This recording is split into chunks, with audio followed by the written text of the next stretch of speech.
কেশবপুর উপজেলা ও পৌর বিএনপির উদ্যোগে মহান বিজয় দিবস উদযাপন। হাফিজুর রহমান, যশোর প্রতিনিধি।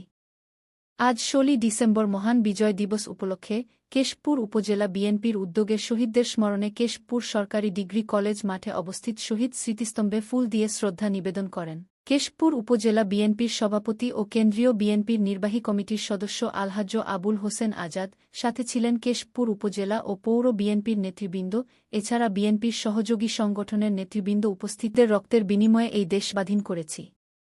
এই দেশ নিয়ে বহু ষড়যন্ত্র হচ্ছে। আমাদের বিএনপির ভারপ্রাপ্ত চেয়ারম্যান জনাব তারেক রহমান 25শে ডিসেম্বর দেশে ফিরলে সব ষড়যন্ত্র তিনি ধূলিসাৎ করে দেবেন বলে আমরা বিশ্বাস করি।